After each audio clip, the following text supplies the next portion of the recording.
এত পরিমাণে গরম পড়েছে যে আমার তো কোনো রান্না বান্না করতে ইচ্ছে হচ্ছে না, কিন্তু তার মধ্যেও বরমশাই আমার আবদার করে মাশরুম নিয়ে চলে এসেছে। মাশরুম নিয়ে এসেই বলছে আজকে কিন্তু মাশরুমের গ্রেভি বা অন্য কোনো তরকারি খাবো না, আজকে কিন্তু মাশরুম দিয়ে নতুন একটা রেসিপি বানাবো আমরা। বরমশাইয়ের আবদারে আজকে কিন্তু আমি পালং মাশরুম বানাবো। আমি কোনো কিছু রান্না করব আর তোমাদের সাথে শেয়ার করব না, সেটা কখনো হয় নাকি? তাহলে চলো আজকে রেসিপিটা শুরু করা যাক। প্রথমেই তো আমি মাশরুমগুলোকে ভালো করে ধুয়ে ছোট ছোট করে কেটে নিয়েছি। এরপর আদা, রসুন আর কাঁচা লঙ্কার একটা পেস্ট বানিয়ে নিয়েছি। বেশ কিছুটা পরিমাণে পালং শাক ভালো করে ধুয়ে আমি কিন্তু পালং শাকেরও একটা পেস্ট বানিয়ে নিয়েছি।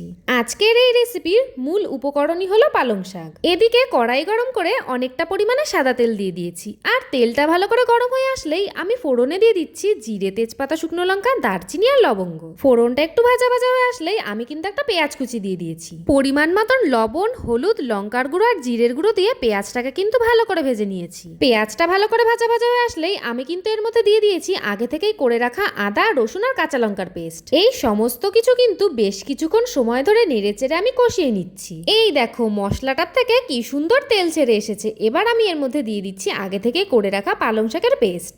আর তোমাদেরকে তো বলাই হয়নি, পালং শাকের পেস্টের থেকে অনেকটা পরিমাণে জল বেরিয়েছিল, সেই জলটা কিন্তু আমি ছেঁকে ফেলে দিয়েছি। এবার কিন্তু বেশ কিছুক্ষণ সময় ধরে এই সমস্ত কিছু আমি নেড়েচেড়ে কষিয়ে নেব। চলো পালং মাশরুমের গ্রেভি আমার এদিকে হতে থাকুক, আর আমি আমার প্রিয় কিছু দিদিভাইদের নাম তোমাদের সাথে শেয়ার করি।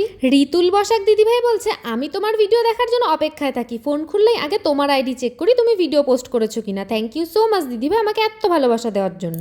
অনামিকা মণ্ডল দিদিভাই বলছে রান্নাগুলো তো দারুণ হয়, কখনো তো খেতেও ডাকতে পারো। নিশ্চয়ই দিদিভাই, তোমরা সবাই চলে এসো। সোমা বিশ্বাস দিদিভাই বলছে এখন তো দেখছি পাকা রাঁধুনি হয়ে গেছো। আসলে দিদিভাই বিয়ের আগে আমি কখনো রান্নাঘরে যাইনি, আর বিয়ের পরে সব রান্না কিন্তু আমাকে আমার বরমশাই শিখিয়েছে। পঞ্চমী বর্মন দিদিভাই বলছে দিদিভাই তোমার ভিডিও দেখতে আমার এত ভালো লাগে, কিন্তু তুমি তো আমার নামটা নাওই না। এই তো দিদিভাই আমি তোমার নামটা নিয়ে নিলাম।